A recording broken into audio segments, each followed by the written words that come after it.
আমানতদারিতা, এই জবাবদিহিতা না থাকার কারণে স্বাধীনতার 53 বছর ধরে আমরা যে ঠেঙ্গানি খাইতেছি, আজও পর্যন্ত ঠেঙ্গানির উপরেই আছি। শান্তি শৃঙ্খলা এ বাংলাদেশের মানুষ চোখে দেখে না। 71-এ দেশকে মুক্ত করা হয়েছিল জুলুম থেকে, অন্যায় থেকে, অপরাধ থেকে, চাঁদাবাজি, লুণ্ঠন, ডাকাতি, খুন খারাপি, টেন্ডারবাজি, মজুদদারি, হ্যাঁ, সব সময় গুরুত্বপূর্ণ সময়ে ফসলগুলারে জমা রাখা, ক্রাইসিস দেখায়া একটা অপশনে আইসা আলু কিনো 200 টাকায় কেজি, 100 টাকায় আলু কেজি, আলুর কেজি 120 টাকা, 100 টাকা।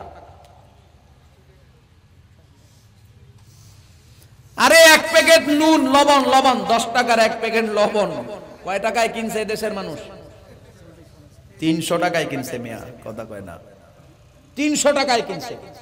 ওই যে দেখায় দিছে আগামী এতদিন লবণ আর নাই, দেশে সব শেষ। কাঁচায় কুচে মানুষ লবণের দোকানে সিরিয়াল ধরছে, শেষ পর্যন্ত 100, 200, 250, 300 টাকা পর্যন্ত গেছে। কথা কয় না, মিছা কথা কইতেছি।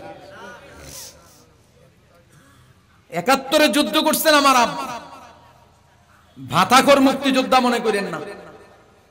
24-এ আইসা নতুন মুক্তিযুদ্ধে যুদ্ধ করছি আমরা। এদেশের মানুষকে অন্যায় থেকে, জুলুম থেকে, নির্যাতন নিপীড়ন থেকে কি বলে বাঁচানোর জন্য এদেশের মানুষ আর জুলুমের শিকার হবে না, অন্যায়ের শিকার হবে না। এদেশের মানুষের মাথায় কাঁঠাল ভেঙে আর কেউ খেতে পারবে না, এরকম একটা অবস্থান অপশন তৈরি করার জন্য আমরা যুদ্ধ করছি। কিন্তু দুঃখজনক বিষয় হলো এই আমানতদারিতা, এই জবাবদিহিতা না থাকার কারণে বিগত 53 বছর যেরকম আমরা শান্তির ন্যূনতম কিছুই দেখি নাই, আগামীতেও ওই রকমই অপশন আমাদের নজরে আসতেছে। নবীজি বলেন, ক্বালান নবী সাল্লাল্লাহু আলাইহি ওয়া আলিহি ওয়া সাল্লাম, ক্বালান নবী সাল্লাল্লাহু আলাইহি ওয়া আলিহি ওয়া সাল্লাম, লা তাকুমুস সাআতু হাত্তা ইউকালা ফিল আরদি আল্লাহ আল্লাহ। জোরে বলেন সুবহানাল্লাহ। লা তাকুমুস সাআতু হাত্তা ইউকালা ফিল আরদি আল্লাহ আল্লাহ। পৃথিবীর জমিনে একজন ইমানদারের কত দাম, পৃথিবীর জমিনে একজন ইমানদার কত দামি। হাবিবে কিবরিয়া পয়গম্বর বলেন, আসমানের মালিক যাকে ভালোবাসেন, যে আসমানের মালিক আল্লাহকে ভালোবাসে, সে হলো ইমানদার। একজন ইমানদারের কত দাম। পৃথিবীর জমিনে ইমানদার একজন যদিও থাকে, আল্লাহ আল্লাহ বললে ওয়ালা একজন ইমানদার যতদিন পর্যন্ত, যতক্ষণ পর্যন্ত এই জমিনে বেঁচে থাকবে, আসমান আসমানের জায়গায় আল্লাহ রেখে দিবেন, জমিন জমিনের জায়গায় বহাল থাকবে, চন্দ্র সূর্যগুলা আপন আপন জায়গা থেকে আলো দিতে থাকবে, পৃথিবীর সমস্ত মাখলুকগুলো আপন আপন জায়গায় থাকবে।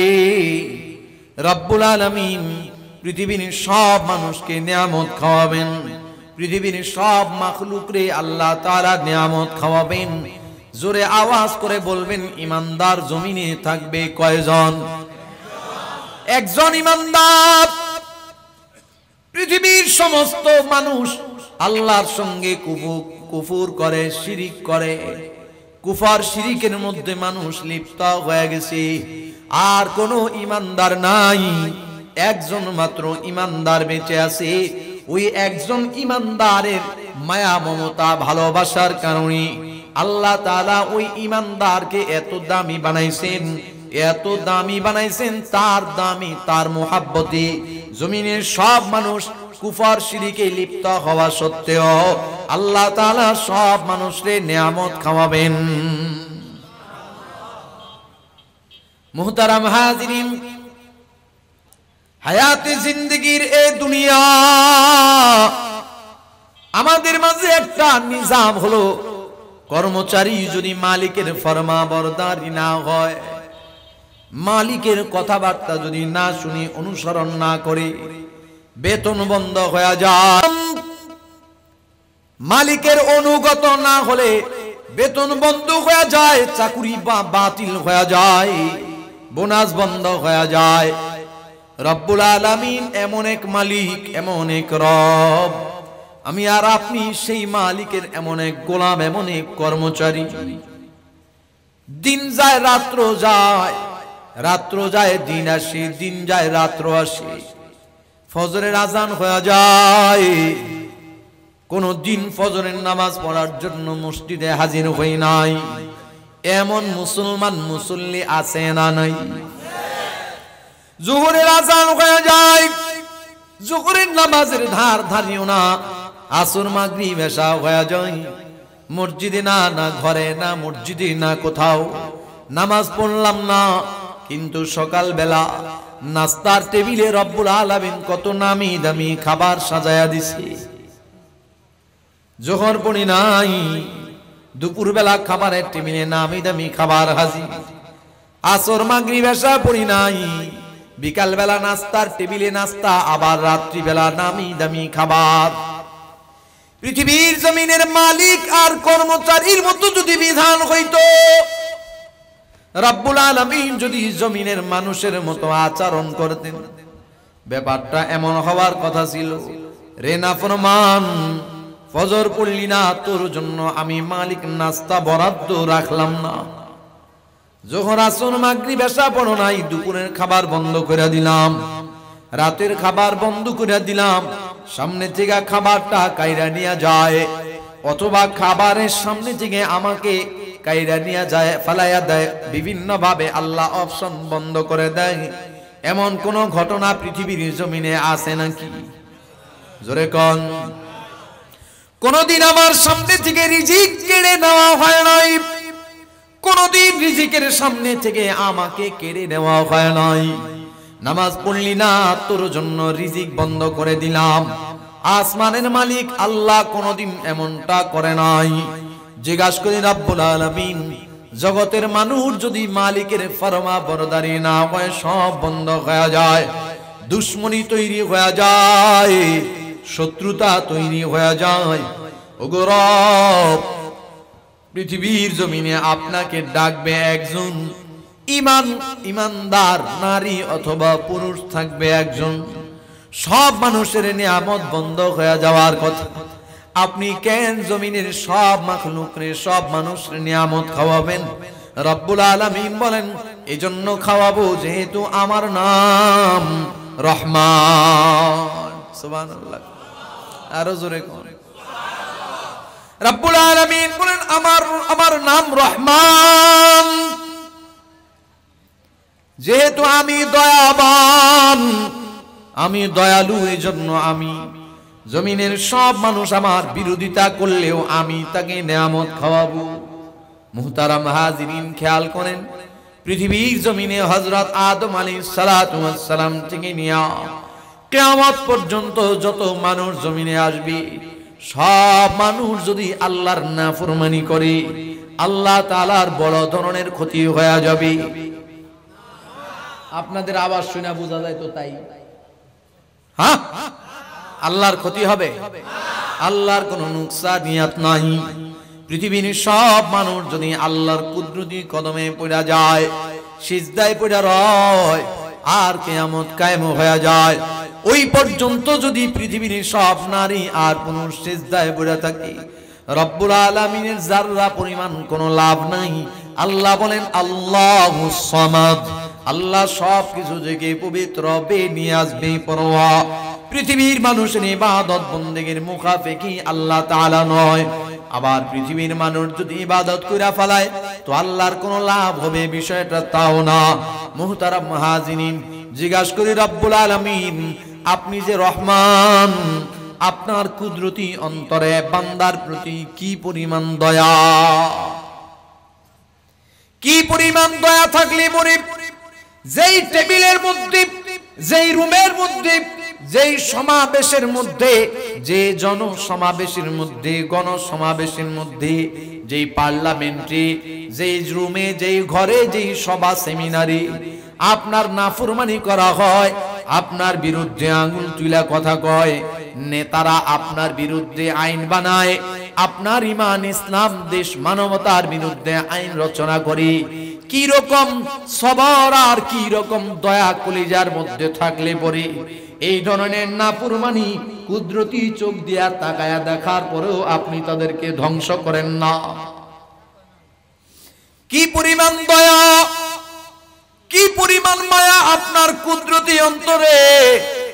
রব্বুল আলামিন বলেন, জমিনের মানুষ, আমার কুদরতি অন্তরে কি পরিমাণ দয়া, আমার কুদরতি অন্তরে কি পরিমাণ মায়া। এটা বুঝার জন্য যতটুকু ইলম দরকার, যতটুকু আকল দরকার, যতটুকু সেন্স দরকার, আমি রব তোমার মস্তিষ্কের মধ্যে অতটুকু ইলম ফিট করে দেই নাই। আল্লাহু আকবার বলেন। মুহতারাম হাজিরিন, রব্বে কাবার কুদরতি অন্তরে বান্দার প্রতি কি পরিমাণ দয়া, আল্লাহর কুদরতি অন্তরে বান্দার প্রতি কি পরিমাণ মায়া, এটা বুঝার জন্য ইলম আল্লাহ দেয় নাই, এটা বুঝার জন্য আকল আল্লাহ দেয় নাই। তবে মুফাসসিরিন হযরতগণ সহজে বুঝার জন্য একটা ব্যাখ্যা পেশ করেছেন, বলবো নাকি? উদাহরণ পেশ করেছেন, এটাই সত্য ধরে নেওয়া যাবে না। কারণ প্রথম নাম্বার বুঝে নেন, আল্লাহর কুদরতি অন্তরে কি পরিমাণ দয়া, এটা বোঝার জন্য ইলম আমাদের মাথায় নেই।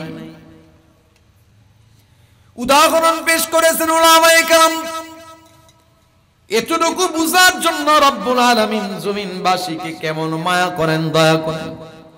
মুহতারাম হাজিরিন, খেয়াল করেন, আল্লাহ তাআলা দয়া মায়া এটা আল্লাহর বানানো একটা মাখলুক। এটা কে বানাইছে? জোরে বলেন, আরো জোরে বলেন। আল্লাহ বানাইছেন। উদাহরণ, দয়া মায়ার একটা সাগর, এই সাগরটাকে আল্লাহ তাআলা সামনে টেনে রাখছেন, 100টা ভাগ করেছেন, 99 ভাগ দয়া মায়া আল্লাহর কুদরতি সিনার মধ্যে ঢুকায়া নিছেন। বাকি রয়েছে কয় ভাগ? এই 1 ভাগ দয়া মায়া রব্বুল আলামিন আবার 100টা ভাগ করেছেন, 99 ভাগ দয়া মায়া আল্লাহ তাআলা আল্লাহর হাবিব পয়গম্বর সাল্লাল্লাহু আলাইহি ওয়া আলিহি ওয়াসাল্লামের সিনার মধ্যে ঢুকায়া দিয়েছেন। বাকি রয়েছে কয় ভাগ? এই 1 ভাগ দয়া মায়া तमाम नदी, तमाम नबी, तमाम रसूल, तमाम नबी, तमाम रसूल, तमाम आउलिया, तमाम मानुष, तमाम माखलुकेर कलिजार मध्य आल्लाह ताआला बंटन करे दिएছেন। খেয়াল করেন, 100 ভাগের মধ্যে 1 ভাগ, ওই 1 ভাগরে আবার 100 ভাগ, ওই 100 ভাগের মধ্যে 99 ভাগ বাদ দেয়া রইল 1 ভাগ।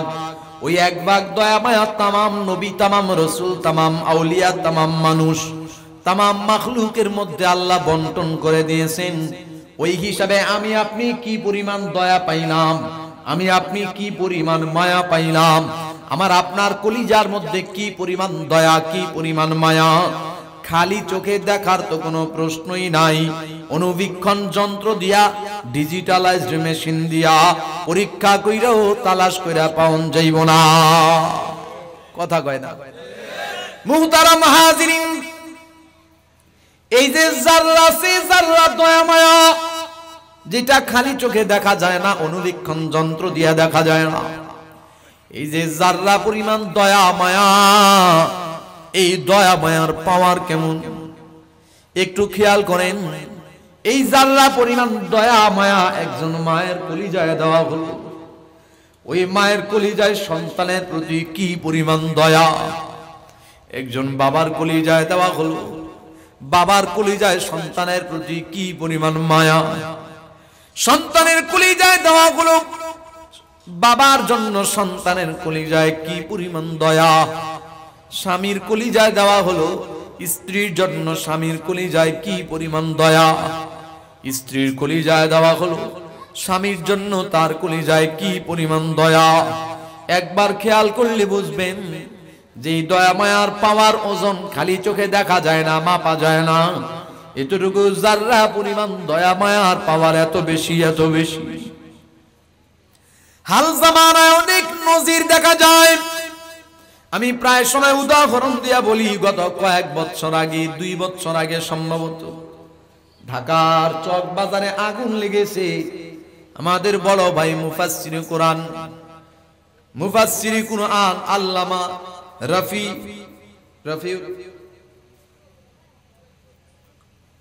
রাফি বিন মুনির ভাইয়ের বাসায় আগুন লাগছে। আপনাদের খবর আছে? 4 তলায় বাসা। রাফি বিন মুনির ভাইয়ের বাসায় আগুন লাগছে, সব পুরা ছাই হয়ে গেছে। একজন কোরআন প্রেমী, কোরআনের মুফাসসির একটা লাইন ফেসবুকে লেখছে, হায় রে আমার শখের মুহাব্বতের কিতাবগুলা পুরা ছাই হয়ে যায়, ঘরের অন্য সব আসবাব পুরা যায়, আল্লাহর বান্দার কোনো খবর নাই। কিতাব পুরা যায়, আল্লাহর বান্দার কলিজা পুরা যায়। এই বাসাটার মধ্যে একটা রুমের মধ্যে একজন মা তার একটা দুধের সন্তান নিয়ে রুমের মধ্যে আটকায় গেছে, আবদ্ধ হয়ে গেছে। 4-5 থেকে আগুন জ্বলেছে। আগুন যখন দরজা ভেদ করে রুমে ঢুকা যায়, মা তখন একবার ডান দিকে দৌড়ায়, একবার বাম দিকে দৌড়ায়। নিজের জন্য নয়, নিজের সন্তানটারে বাঁচানোর জন্য মা পেরেশান হয়ে যায়। শেষ পর্যন্ত উপায় না দেখে মা জানালাটা খুইলা সন্তানটারে এভাবে হাতের এই জায়গায় ধরে বাহিরে ঝুলাইয়া দিছে। নিচের দিকে ছেড়ে দিবে, নিচে যখন তাকায়া দেখছে এত তালা থেকে নিচে ছাইড়া দিবে। আগুন থেকে বাঁচানোর জন্য সন্তান নিচে ছাড়বো, কিন্তু সন্তানরে যদি এখান থেকে ফালায়া দেয় আরো বেশি কষ্ট পায়া সন্তান মারা যাবে। এজন্য মা সন্তানটাকে ছেড়ে দেয় নাই। ডান হাত দিয়া মা সন্তানটারে জানালার বাইরে এভাবে ঝুলায় রাখছে। সারা দুনিয়ার সংবাদ ছড়ায় গেছে, টেলিভিশনে দেখাইছে, পত্র পত্রিকায় ছবি আসছে। মায়ের শরীরে আগুন লেগে যায়, কাপড়ে আগুন লেগে যায়। মা ছটফট করতে থাকে, বাম হাতে আগুন ছাড়ানোর চেষ্টা করেন। মুহতারাম হাজিরিন, আমাদের শরীরে যখন যারা পরিমাণ কষ্ট হয়, সামান্য পরিমাণ আঘাত লাগে, কলিজা পর্যন্ত ছড়ায়া যায়। আঘাত থেকে বাঁচার জন্য পেরেশান হয়ে যায়। মায়ের গায়ের মধ্যে আগুন লাগছে, কাপড়ের মধ্যে আগুন লাগছে, পুরা শরীরে দাউ দাউ করে আগুন জ্বলতেছে। কিন্তু আল্লাহর বান্দি ডান হাত দিয়া সন্তান ঝুলায় রাখছে। ওই হাতটা সন্তানরে রাখছে, সন্তান সহ হাত ভিতরে ঢুকায় নেই। কি পরিমাণ কষ্টের সাথে মায়ের রূহ বের হয়ে গেছে, ইন্তেকাল করেছে, পুরা শরীর কয়লা হয়ে গেছে, কিন্তু হাতের মধ্যে সন্তান ঝুলানো, সন্তান অক্ষত অবস্থায় জীবন্ত বেঁচে আছে। কি পরিমাণ দয়া মায়ের কলিজার মধ্যে সন্তানের জন্য, কি পরিমাণ দয়া মায়া আব্বার কলিজার মধ্যে সন্তানের জন্য। জাররাসি জাররা যে দয়া মায়া সারা দুনিয়ার মানুষের মাঝে বন্টন করা হয়েছে, ওই দয়া মায়ার পাওয়ার যদি এমন হয়, রব্বুল আলামিনের কুদরতি অন্তরে বান্দার প্রতি কি পরিমাণ দয়া। আল্লাহু আকবার বলেন। মুহতারাম হাজিরিন, এজন্য কালামে হাকিমের আয়াতুল কুরসির মধ্যে রব্বুল আলামিন 2টা শব্দ প্রয়োগ করেছেন। আল্লাহ বলেন, লা তাখুযুহু সিনাতুন ওয়ালা নাওম। ও জমিনের মানুষ, আমি রবের কুদরতি চোখের মধ্যে কোনো ঘুম নাই, তন্দ্রা নাই। জিজ্ঞাসা করি, রব্বুল আলামিন আপনার কুদরতি চোখে কেন ঘুম নাই, কেন তন্দ্রা নাই? রব্বুল আলামিন বলেন, 2টা কারণে আমার চোখের মধ্যে ঘুম নাই, তন্দ্রা নাই। জোরে বলেন কয়টা? আরো জোরে কোন কয়টা? আল্লাহ রাব্বুল আলামিন বলেন, 2 কারণে আমার কুদরতি চোখে ঘুম নাই, তন্দ্রা নাই। 1 নাম্বার কারণ, রব্বুল আলামিন বলেন, ও জমিনের মানুষ, আমার দিকে তাকায় তাকায় আল্লাহ তাআলা আমাকে বলেন, আল্লাহ বলেন, আমার মতো নাফরমান যারা, আমার মতো গুনাহগার যারা, জাহান্নামের আসামি যারা হয়ে গেছে, বেনামাজি, বেপর্দা, সুদখোর, ঘুষখোর, বিড়ি সিগারেট, নেশা দ্রব্য সেবনকারী, অন্যায়ভাবে জুলুমকারী, নির্যাতনকারী, দেশের সম্পদ, দশের সম্পদ লুটপাট করে নেওয়ালা, এমন মানুষগুলা নাফরমানের দিকে তাকায় রব্বুল আলামিন বলেন, নাফরমান, অন্যায় করো, অপরাধ করো, জুলুম করো, নির্যাতন করো, মনে করো জমিনের সব মানুষ ঘুমায় গেছে বিধায় দেখার মতো কেউ নাই। রব্বুল আলামিন বলেন না, লা তাখুযুহু সিনাতুন ওয়ালা নাওম। এর নাফরমান জমিনের সব মানুষ যদিও ঘুমায়া থাকে, জমিনের সব মানুষ যদিও না দেখে, তুমি এতটুকু চিন্তা করো তোমার রব, তোমার মালিক আল্লাহ তাআলা, যার কুদরতি চোখের মধ্যে ঘুম নাই, তন্দ্রা নাই। রব্বুল আলামিন বলেন আমি তাকায়া তাকায়া তাকায়া তাকায়া দেখি, শুধু যে দেখি তা না, কিরামান কাতিবিনা ইয়ালামুনা মা তাফআলুন। আমি যে শুধু তাকায়া তাকায়া দেখি তা নয়, আমি রব্বুল আলামিন দুইজন নিয়োজিত করে রাখছি, দুইটা কাঁধে দুইজন ফেরেশতা নিয়োজিত হয়ে আছে। এরে নাফরমান, তোর জীবনের সব ভালো মন্দ সবকিছু লেখা হয়ে যায়, সবকিছু সংরক্ষণ হয়ে যায়। অতএব তোমার মনের মধ্যে এই ধারণা ভুল, মিথ্যা, জমিনের কেউ দেখে না তাই বুঝি আল্লাহও দেখে না। না না, আল্লাহ বলেন আমার কুদরতি নজরে ঘুম নাই, তন্দ্রা নাই, আমি তাকায়া তাকায়া দেখি সব আমার কুদরতি নখদর্পণী। দ্বিতীয় নম্বর কারণ, রব্বুল আলামিন আপনার কুদরতি চোখের মধ্যে কেন ঘুম নাই, তন্দ্রা নাই? রব্বুল আলামিন বলেন কেন জানুনি? কারণ আমার কুদরতি অন্তরে বান্দার প্রতি মায়া মমতা বেশি। মায়া মমতা বেশি থাকার কারণে আমার কুদরতি চোখের মধ্যে ঘুম আসে না। মুহতারাম হাজিরিন, বলবেন মায়া মমতা বেশি থাকলে পরে ঘুম আসে না, এটা কেমন হিসাব? এটা বুঝার জন্য ছোটবেলার দিকে তাকাইলেই বোঝা যাবে। এমন একটা জেনারেশন ছিল যখন আমরা আব্বা আম্মার শাসনে বড় ভয় পাইতাম। কথা জোরে বলেন ঠিক না বেঠি? যেদিন থেকে আব্বার শাসন উঠে গেছে, যেদিন থেকে আম্মার শাসন উঠে গেছে, আব্বা আম্মার শাসন, উস্তাদের শাসন যেদিন থেকে উঠে গেছে, ওই দিন থেকে সন্তান ছাত্র ছাত্রীগুলা বেয়াদব হওয়া শুরু হয়েছে। কথা কয় না? মুহতারাম হাজিরিন, এই যে আব্বার শাসন, আব্বার শাসনের একটা অপশন মনে মনে খেয়াল করেন। যারা যারা আব্বার শাসনে ভয় পাইছিলেন, যে জমানায় আব্বার শাসনে ভয় পাইতাম, আব্বার অন্যায় কি বলে নিজে একটা অন্যায় করেছি, আব্বার শাসন করেছি, মন খারাপ করে আব্বা একদিকে আমি আর একদিকে, আম্মা তাড়াতাড়ি আইসা আব্বার পায়ের কাছে ফেলাই দিছে, ক্ষমা চাও। ক্ষমা চাইলাম, আব্বা ক্ষমা করে দিছি। এমন ঘটনা আছে না নাই? একবার দুইবার তিনবার অন্যায় করেছি, ক্ষমা করেছে। চূড়ান্ত একটা অন্যায় এমন হয়েছে, আব্বা চিন্তা করেছেন এখন যদি থেরাপিটা কড়াকড়ি না হয় তো সন্তান অমানুষ হয়ে যাবে। এই জন্য আব্বা একটা কড়া শাসন দিলেন, ঘর থেকে বের করে দিলেন, চলে যাও, ঘরের মধ্যে তোমার থাকার জায়গা নাই। আম্মাকে ডেকে বলেছেন তুমি যদি ওরে ঘরে ঢুকাও তো তোমার খাবার বন্ধ হয়ে যাবে। এমন একটা অবস্থা নিয়ে, এমন একটা অপশনে সন্তান বের হয়ে গেছে। পাশের বাড়ির, পাশের মহল্লায়, পাশের এলাকায় বন্ধুর বাড়ি গিয়া সন্তান উঠেছে। সারাদিন বন্ধুর বাড়ি ছিল। যখন সন্ধ্যা হয়ে গেছে, বন্ধুর বাড়ির বন্ধুর মা বাবা বলে তুমি তোমার বাড়ি চলে যাও, রাত্র হয়ে গেছে, গরিবী হালত, বাইরের মানুষ ঘরে রাখার মতো অবস্থা নাই, জায়গা নাই। বন্ধুর মা বাবা ঘর থেকে বের করে দিছে।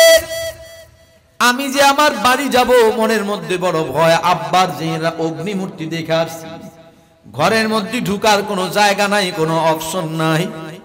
আবার দিলের মধ্যে একটা আশা আকাঙ্ক্ষা মনের মধ্যে জাগে, আব্বা যত রাগান্বিত হোক না কেন, ঘরে কিন্তু আমার আম্মা আছে। আম্মার দিকে চিন্তা করে সন্তান গুটি গুটি পা ফেলায় বাড়ির দিকে রওনা হয়। উঠানের এক কর্নারে আইসা লুকায়া দাঁড়ায় থাকে। রাত্র গভীর হবে, আব্বা যখন ঘুমায়া যাবে, নিশ্চয়ই আমার মা আমারে বাইরে রেখা ঘুমাবে না। ওদিকে রাত্র হয়ে গেছে, আব্বার প্লেটে খাবার দিয়া আম্মার সামনে বসেছেন। আব্বা বলে তুমি খাও না কেন? আম্মা আব্বারে বুঝ দেওয়ার জন্য নিজের প্লেটে কিছু খাবার নিলেন, নাড়াচাড়া করেন আঙুল দিয়া, কিন্তু মুখে দেয় না। আব্বা জিজ্ঞাসা করে তুমি খাও না কেন? আম্মা কয় আপনি খায়া নেন, আমার পেটের মধ্যে একটু গন্ডগোল লাগছে। মুহতারাম হাজিরিন, আম্মা শেষ পর্যন্ত খাবারটা মুখে দেয় নাই, প্লেটটা রাইখা দিয়া আম্মা উঠা গেছেন। আব্বার বিছানায় গিয়া বিছানা করে দিলেন, মশারি টানায় দিলেন, লেপ তোষক দিয়া আব্বারে শোয়া দিলেন। নিজে বিছানার মধ্যে যায় নাই, ঘুমায় নাই। আব্বা জিজ্ঞাসা করলেন তুমি ঘুমাইবা না? আম্মা বলে আপনি ঘুমায়া যান, আমার হাতে কিছু কাজ বাকি আছে, কাজগুলো একটু সাইরা নি। একবার এই পাশ, একবার ওই পাশ, একবার এই রুম আর একবার ওই রুম। আম্মা একবার এদিক যায়, একবার ওদিক যায়, আব্বারে বুঝায় আমার হাতে বড় কাজ। ওদিকে যখন রাত্র গভীর হয়ে গেছে, আব্বা ঘুমায়া গেলেন। বাহির থেকে সন্তান দরজার পাশে আইসা সামনে দাঁড়ায়া ছোট্ট করে একটু নখ দিয়া আম্মা বলে একটা ডাক দিছে। মা জননী ভিতর থেকে পাগলের মতো দৌড়ায়া দরজাটা খুইলা কাপড়ের আঁচলটা বাড়ায়া দিয়া সন্তানকে কোলের মধ্যে জড়ায়া নিছে। চোখের মধ্যে পানিগুলো ঝরঝর করে পড়ে, কপালে চুমু খায়, মাথার মধ্যে চুলে বিলি কাটে, আদর করে।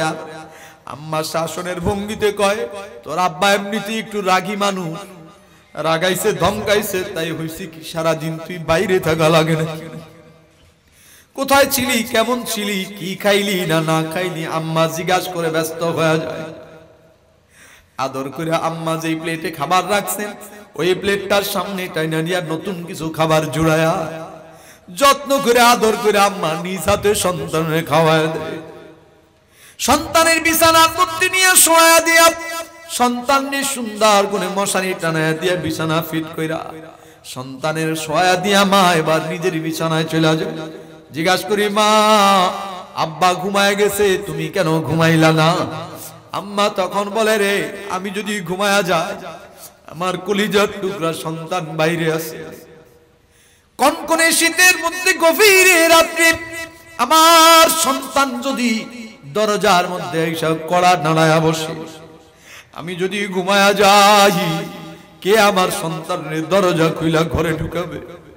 কে আমার সন্তানের খাবার খাওয়াবে? কে আমার সন্তানের ঘুম পাড়াবে? মুহতারাম হাজিরিন, জিজ্ঞাসা করি তাইলে আব্বাই কি আমারে ভালোবাসে না? অবশ্যই আব্বাইও ভালোবাসেন, তবে আব্বা যদি এতটুকু শাসন না করেন তো সন্তান মানুষ হবে না। এই জন্য আব্বা শাসনটারে চাপা দিয়া রাখেন, কি বলে প্রকাশ করেন, মায়া মমতাটারে চাপা দিয়া রাখেন। কথা জোরে বলেন ঠিক না বেঠি? এই যে আম্মা ঘুমায় নয়, সন্তানের জন্য আম্মার কলিজার মধ্যে দয়া মায়া বেশি। সন্তানের জন্য আম্মার কলিজায় দয়া মায়া বেশি থাকার কারণে আম্মার চোখে ঘুম নাই, তন্দ্রা নাই। এই যে আম্মার কলিজায় সন্তানের জন্য যে পরিমাণ দয়া মায়া, তার চাইতেও হাজারো হাজারো কোটি কোটি কোটি গুণে বেশি দয়া বান্দার প্রতি আল্লাহ রাব্বুল আলামিনের কুদরতি অন্তরে বদ করেন, ভালোবাসেন, সম্মান করেন, কদর করেন। এজন্য একজন ইমানদার বেঁচে থাকবে, সব মানুষ নাফরমানি করবে, তবুও আল্লাহ তাআলা জমিনের সব নাফরমানকে নিয়ামত খাওয়াবেন একজন ইমানদারের সম্মানে। ইমানদার যদি এত দামি হয়, ইমানদার যদি এত সম্মানী হয়, তাইলে রব্বুল আলামিন কেন ইমানদারকে বললেন ইত্তাকুল্লাহ, এর ইমানদার তুমি আল্লাহকে ভয় করো? জবাব হইল, খেয়াল করেন ওই যে মহল্লার যে দাগাবাজের কথা বলছিলাম মনে আছে? চোর চোট্টা দাগাবাজ বদমাশ মানুষ যাকে ভয় করে ওই রকম ভয় নয়, বরং এই জায়গায় রব্বে কাবা বলেন, হাদিস শরীফে আল্লাহর নবী বলেন আনতা আবুদাল্লাহা কাআন্নাকা তারাহু ফাইন লাম তাকুন তারাহু ফাইন্নাহু ইয়ারাক। হাদিস শরীফে আল্লাহর নবী বলেন এমন ভাবে ইবাদত করবি, এমন ভাবে দুনিয়ার কাজ করবি, এমন ভাবে পরকালীন কাজ করবি, তোমার সামনে তোমার রব দাঁড়ানো, তুমি তোমার নিজ চোখ দিয়া তোমার মালিক রে দেখতেছো। আল্লাহু আকবার বলেন। ওগো পয়গম্বর, আমার সামনে আমার মালিক আল্লাহ দাঁড়ানো, আমি যদি এইটা দাঁড়ায় দাঁড়ায় তাকায়া তাকায়া আমার মালিক আল্লাহকে দেখি, তাইলে কি লাভ, কি ফায়দা? পয়গম্বর বলেন খেয়াল করেন, জমিনের মালিক যদি সামনে দাঁড়ানো থাকে, কর্মচারীর কাজগুলা সুন্দর হবে না অসুন্দর হবে? জোরে বলেন। 2 নম্বরের সুযোগ নাই, চুরি বাটপারির সুযোগ নাই, কারণ সামনে মালিক দাঁড়ানো আছে। জমিনে যেমন মালিক সামনে দাঁড়ানো থাকলে কাজগুলা সুন্দর হয়ে যায়, 2 নম্বরের সুযোগ থাকে না, চুরি করার সুযোগ থাকে না, কমতি করার সুযোগ থাকে না, এদিক সেদিক করার সুযোগ থাকে না। ঠিক পয়গম্বর বলেন, তোমার আমার সামনে আসমানের মালিক আল্লাহ দাঁড়ানো আছে, তুমি আমি এমন ইহসাস ভিতরে তৈরি করতে হবে, তোমার আমার নিজ চোখ দিয়া তোমার আমার মালিক আল্লাহ দেখতে পাই। যদি তোমার আমার মধ্যে এতটুকু ইহসাস তৈরি হয়ে যায় যে তুমি আর আমি আল্লাহ দেখতেছি, তাইলে আমার তোমার কাজের মধ্যে 2 নম্বরের কোন সুযোগ, জোরে কোন 2 নম্বরের সুযোগ, এদিক সেদিক করার সুযোগ। এটার নাম আমানতদারিতা, এটার নাম জবাবদিহিতা, এটার নাম তাকওয়া। এই আমানতদারিতা, এই জবাবদিহিতা না থাকার কারণে স্বাধীনতার 53 বছর ধরে আমরা যে ঠেঙ্গানি খাইতেছি, আজও পর্যন্ত ঠেঙ্গানির উপরে আছি, শান্তি শৃঙ্খলা এ বাংলাদেশের মানুষ চোখে দেখে না। 71-এ দেশকে মুক্ত করা হয়েছিল জুলুম থেকে, অন্যায় থেকে, অপরাধ থেকে, চাঁদাবাজি, লুণ্ঠন, ডাকাতি, খুন খারাপি, টেন্ডারবাজি, মজুদদারি, হ্যাঁ, সব সময় গুরুত্বপূর্ণ সময়ে ফসলগুলারে জমা রাখা, ক্রাইসিস দেখায়া একটা অপশনে আইসা আলু কিনো 200 টাকায় কেজি, 100 টাকায় আলু কেজি, আলুর কেজি 120 টাকা, 100 টাকা। আরে 1 প্যাকেট নুন, লবণ 10 টাকার 1 প্যাকেট লবণ কয় টাকায় কিনছে দেশের মানুষ? 300 টাকায় কিনছে। মিয়া কথা কয় না, 300 টাকায় কিনছে। ওই যে দেখায় দিছে আগামী এতদিন লবণ আর নাই, দেশে সব শেষ। কাঁচায় কুচে মানুষ লবণের দোকানে সিরিয়াল ধরছে, শেষ পর্যন্ত 100, 200, 250, 300 টাকা পর্যন্ত গেছে। কথা কয় না, মিছা কথা কইতেছি। 71-এ যুদ্ধ করছেন আমার আব্বা, ভাতাখোর মুক্তিযোদ্ধা মনে করেন না। 24-এ আইসা নতুন মুক্তিযুদ্ধে যুদ্ধ করছি আমরা। এদেশের মানুষকে অন্যায় থেকে, জুলুম থেকে, নির্যাতন নিপীড়ন থেকে কি বলে বাঁচানোর জন্য এদেশের মানুষ আর জুলুমের শিকার হবে না, অন্যায়ের শিকার হবে না। এদেশের মানুষের মাথায় কাঁঠাল ভেঙে আর কেউ খেতে পারবে না, এরকম একটা অবস্থান অপশন তৈরি করার জন্য আমরা যুদ্ধ করছি। কিন্তু দুঃখজনক বিষয় হলো এই আমানতদারিতা, এই জবাবদিহিতা না থাকার কারণে বিগত 53 বছর যেরকম আমরা শান্তির ন্যূনতম কিছুই দেখি নাই, আগামীতেও ওই রকমই অপশন আমাদের নজরে আসতেছে। চিন্তা করেন, একটা ছাত্র নেতার বাসা থেকে, ওই যে ক্যাসিনো সম্রাটদেরকে যখন ধরা হয়েছিল, একটা ছাত্র নেতার বাসা থেকে 2500 কোটি টাকা, 4000 কোটি টাকা, এদেশের মানুষের ঘাম ঝরানো, রক্ত পানি করা টাকা একটা ছাত্র নেতার বাসা থেকে উদ্ধার হয়।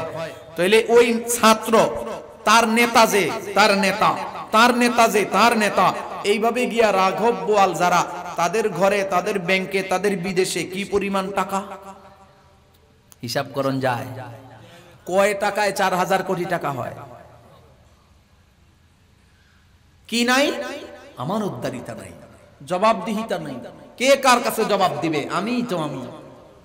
এই জায়গায় এমনি এমনি বসছি নি, এই জায়গায় বসছি মানে এখন এই দেশটা আমার, এইরকম আমার ভাবতে ভাবতে 53 বছর। হাত্তাকে আজকের এই দিনে যদি কোনো সন্তান জন্মায়, তো ওই সন্তানের মাথায়ও 1.25 লাখ টাকার ঋণ চাইপা যায়। কথা বলেন না কেন? স্বাধীনতার বয়স পেরে 53তে পা দিলাম, ওরা তো সবই পেল, আমরা বলো কি পেলাম। স্বাধীনতার বয়স পেরে 53তে পা দিলাম, ওরা তো সবই পেল, আমরা বলো কি পেলাম। শান্তির লাগি কান্দা মরি, শান্তির নাহি কোথাও লেশ, দেখতে দেখতে গোল্লায় গেল আমার সোনার বাংলাদেশ। একে একে শেষ করেছি, সবার দেখা হইল শেষ, দেখতে দেখতে গোল্লায় গেল আমার সোনার বাংলাদেশ, দেখতে দেখতে গোল্লায় গেল আমার সোনার বাংলাদেশ। চুরি করছে ওরা, ডাকাতি করছে ওরা, জুলুম করছে ওরা, নির্যাতন নিপীড়নের স্ট্রিম রোলার চালাইছে ওরা, অথচ আমার সন্তানটা যে আজকের দিনে জন্মাবে তার মাথার উপরে 1.5 লক্ষ টাকার ঋণ। এই যুব সমাজ, এখনো যদি বোঝার চেষ্টা না করেন, এখনো যদি আমাদের বোধোদয় না হয়, তাইলে আগামীর দিনে বাংলাদেশে আমাদের কচু গাছের সাথে ফাঁসি দিয়া মইরা যাওয়ার দরকার। আমি আমার দিকে তাকান। আমি আপনারা যেরকম নেতা নেত্রীদের পিছনে থাকেন, আমারও কিছু পছন্দের লোক আছে যাদের পিছনে আমি থাকি। তো যারা আমার উপরের, আমি তাদের কর্মী, যদিও রাজনৈতিক কোন দলের সাথে আমি নাই। উদাহরণ যে আমি একজনের কর্মী, তো আমার হালত হইল বুঝ হওয়ার পর থেকে আজ পর্যন্ত কোনোদিন কারো 4 আনা পয়সার খেয়ানত করি নাই, আলহামদুলিল্লাহ। তা বুকে হাত দিয়ে বলতে পারি আল্লাহ শুকর।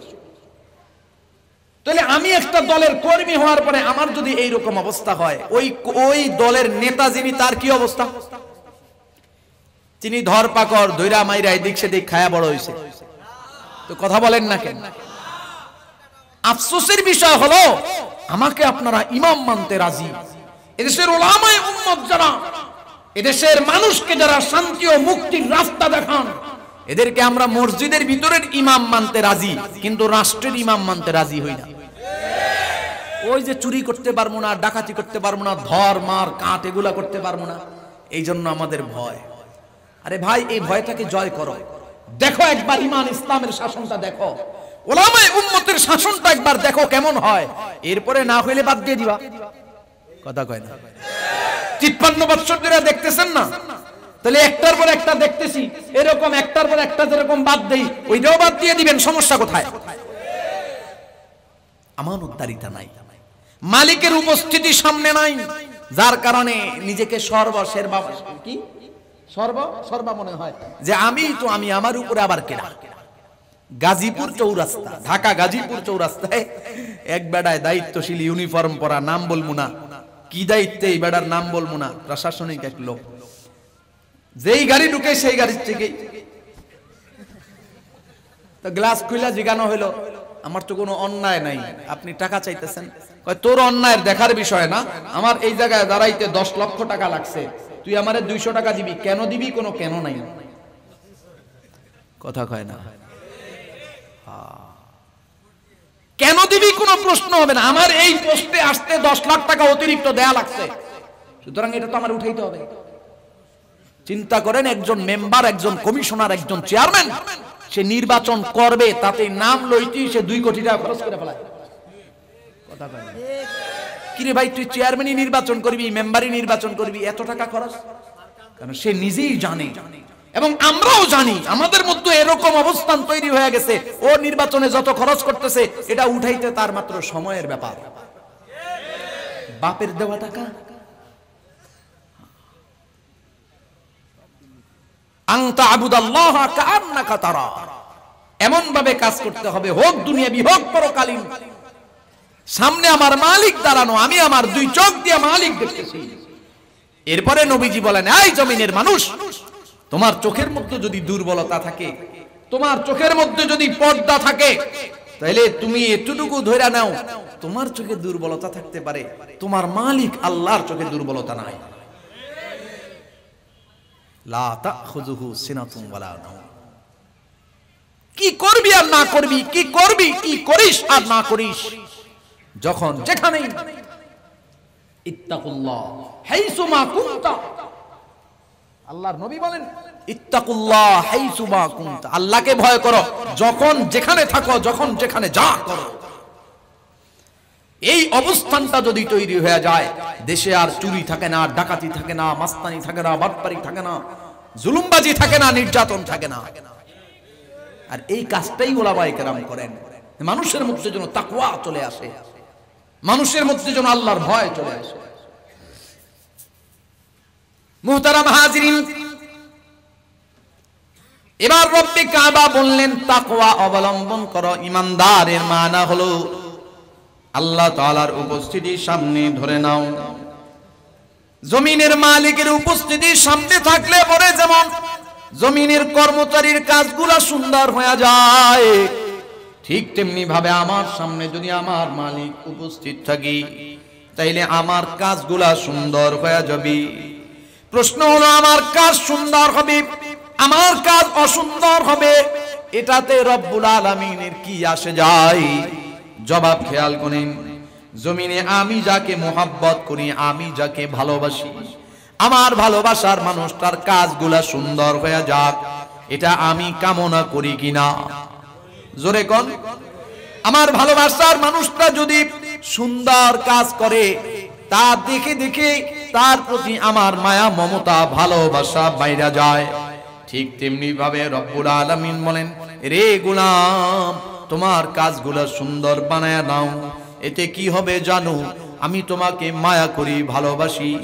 আমার ভালোবাসার বান্দারা যখন কাজগুলো সুন্দর বানাবি, আমার কুদরতি অন্তরে বান্দা বান্দির প্রতি মোহাব্বত আরো বাইরা যায়। শিশুকালে মায়ের দুধে বাঁচাও খোদা প্রাণ, মায়ের স্নেহে বেড়ে উঠি তোমার অবদান। বন্ধু হয় ভালোবাসা, বন্ধু হয়, বন্ধু হয়ে ভালোবাসা ছড়াও জগৎময়। তোমার মতো প্রিয় বন্ধু যার হৃদয়ে রয়, তোমার মতো প্রিয় বন্ধু যার হৃদয়ে রয়, তার কি আর থাকতে পারে, তার কি আর চিন্তা মৃত্যুর ভয়। তোমার মতো প্রিয় বন্ধু যার হৃদয়ে রয়। মুহতারাম হাজিরিন, এবার পরবর্তী তরজমা শুধুমাত্র তরজমা করেই নেমে যাচ্ছি ইনশাআল্লাহ। খেয়াল করেন, ওয়াল তানজুর নাফসুম মা কদ্দামাত লিগাদ। রব্বুল আলামিন বললেন, অনন্ত অসীম একটা গন্তব্যের দিকে তোমরা রওনা হয়েছো। খেয়াল করেন, আল্লাহ তাআলা বলেন, এই যে তোমরা পৃথিবীর জমিনে অবস্থান করছো, এই পৃথিবীর জমিনে তোমরা একদিন ছিল না। পৃথিবীর জমিনের আগে আগে তোমরা এমন একটা জামানা ছিল, যে জামানায় তোমরা মায়ের রেহেমে, মায়ের গর্ভের জগতে ছিলা। ও নওজওয়ান, মায়ের গর্ভের জগতেও তোমরা এক সময় ছিলা না। আলমে আরওয়াহ, রূহের জগতে তোমরা এক সময় ছিলা। রূহের জগৎ থেকে আল্লাহ তাআলা নিজের ইচ্ছায় মায়ের গর্ভে, মায়ের গর্ভ থেকে আল্লাহ তাআলা নিজের ইচ্ছায় এই জমিনে। একটু আওয়াজ করে বলবেন, রূহের জগতে আমরা ইচ্ছা কইরা কেউ থাকতে পারছি নাকি? মায়ের গর্ভের জগতে ইচ্ছা কইরা থাকতে পারছি নাকি? এই জমিনে আমরা ইচ্ছা করলেই থেকে যাব। জোরে কোন? রূহের জগতে থাকতে পারি নাই, মায়ের গর্ভেও না, এই জমিনেও না। আমার ডানে বামে সামনে পিছনে কত মানুষ চলে গেল। বাবা নাই, মা নাই, দাদা নাই, দাদু নাই, নানা নাই, নানু নাই, বন্ধু বান্ধব নাই। অনেকের বাবা মা আছে, সন্তান জমিন থেকে বিদায় হয়ে গেছে। স্বামী আছে, স্ত্রী জমিন থেকে বিদায় হয়ে গেছে। স্ত্রী আছেন, স্বামী জমিন থেকে বিদায় হয়ে গেছে। দুইটা হাত দিয়া কত নওজওয়ানের লাশ কবরে রাখলাম, সমবয়সী কত মানুষের লাশ কবরে রাখলাম, কত বন্ধু বান্ধবরে কবরে মাটি চাপা দিয়া আসলাম। তরুণ তরুণী, নওজওয়ান যুবক যুবতী, বর্তমান সময়ে মরার সংখ্যা বেশি। কথা জোরে বলেন, ঠিক না মিথ্যে? রে নওজওয়ান যুবক, প্রতিনিয়ত ঘটনা আমরা সবাই দেখি, জানি। এই তো ৩-৪ দিন আগে পদ্মা সেতু মাওয়ার লাইনে যে ঘটনাটা ঘটলো, পিছন থেকে বাস চাপা দিয়া মাইক্রোর ভিতরে মানুষগুলার নগদে শেষ হয়ে গেছে। মোটরসাইকেলের স্বামী স্ত্রী আর তাদের ছোট একটা সন্তান। স্বামী বেঁচে আছে, সন্তান নাই, স্ত্রী নাই। মানুষগুলা একের পর এক জমিন থেকে এভাবেই বিদায় হয়ে যায়। রব্বুল আলামিন বলেন, তোমরাও একদিন এই জমিন থেকে বিদায় হয়ে যাবা। পৃথিবীর জমিনে কেউ চিরস্থায়ী থাকবা না। রে নওজোয়ান যুবক, ও পর্দার আড়ালের মায়েরা, আমার বোনেরা, দিল দিয়া শোনার অনুরোধ করে গেলাম। রব্বে কাবা বলেন, ওয়াল তানজুরু নাফসুম মা কদ্দামাত লিগাদ। পৃথিবীর জমিনের একটা নিজাম হলো, আপন মানুষ যে যার যত আপন, যে যার যত মায়ার, যে যার যত ভালোবাসা। ভালোবাসার মানুষ কখনো চায় না ভালোবাসার মানুষটা বিপদে পড়ে যাক। আব্বা চায় না সন্তান বিপদে পড়ে যাক, আম্মা চায় না সন্তান বিপদে পড়ে যাক, বন্ধু চায় না বন্ধু বিপদে পড়ে যাক, ভাই চায় না বোন, বোন চায় না ভাই বিপদে পড়ে যাক, স্বামী চায় না স্ত্রী, স্ত্রী চায় না স্বামী বিপদে পড়ে যাক। ভালোবাসার মানুষ কেউ চায় না পছন্দের মানুষটা বিপদে পড়ে যাক। রব্বুল আলামিন বলেন, এ জমিনে আমি তোমাকে বড় ভালোবাসি, মায়া করি, মোহাব্বত করি। রে ইমানদার, এজন্য আমি রব চাই না কবরের জিন্দেগি যে তোমার শুরু হবে, ওই কবরের জিন্দেগি, তুমি ওই কবরের জিন্দেগিতে তুমি বিপদে পড়ে যাও, এটা আমি রব চাই না। আমি চাই না মরণের মামলায় তুমি বিপদে পড়ে যাও, আমি চাই না হাসরের মামলায় বিপদে পড়ে যাও, আমি চাই না মিজান পুলসিরাতের গোড়ার মধ্যে বিপদে পড়ে যাও। এজন্য আল্লাহ তাআলা বলেন, হিতাকাঙ্ক্ষী হিসেবে, দয়া মায়ার মালিক হিসেবে দয়া মায়ার গোলামের প্রতি অর্ডার হয়, সতর্ক করার জন্য সতর্ক করে দেওয়া হয়। এরে মুহাব্বতের গোলাম, এমন কোন কাজ করবি না যে কাজ দিয়া মরণের মামলায় ধরা পড়ে যাও। এমন কোন কাজ করবি না কবরের মামলায় ধরা খেয়ে যাও, এমন কোন কাজ করবি না হাসরের মামলায়, মিজান পুলসিরাতের মামলায় ধরা খায়া যাও। এজন্য রব্বুল আলামিন বলেন, ওয়াল তানজুর নাফসুম মা কদ্দামাত লিগাদ। রে জমিনের মানুষ, জমিনে কোন সফরের জন্য যখন কোন রওনা হও, পৃথিবীর জমিনে তোমার কত ধরনের আয়োজন, কত রকমের ব্যবস্থা। আল্লাহ বলেন, তুমি যে কবরে রওনা হয়ে যাচ্ছ, কবরের গন্তব্যে রওনা হয়ে যাও, তোমার কবরের জন্য কি প্রস্তুতি আছে, কি অবস্থা, দেখে শুনে চিন্তা ভাবনা করে বালিশে মাথা লাগায় ঘুমানোর চেষ্টা করো। 1 মিনিট খেয়াল করেন, এই জমিনে কত দিন উদযাপন করার জন্য, কত রাত উদযাপন করার জন্য কত আয়োজন করলাম। বছরের পয়লা রাত, বছরের পয়লা দিন উদযাপনের জন্য কত আয়োজন, কত ব্যবস্থাপনা। আমার আয়োজনের অভাব নাই, ব্যবস্থাপনার অভাব নাই। রে নওজোয়ান যুবক, তোমারে আমার এই কাপনে পেঁচায়া যখন কবরের মধ্যে রেখে আসবে, তোমার আমার জীবনের পয়লা রাত কি উপায় হবে ওই রাতে?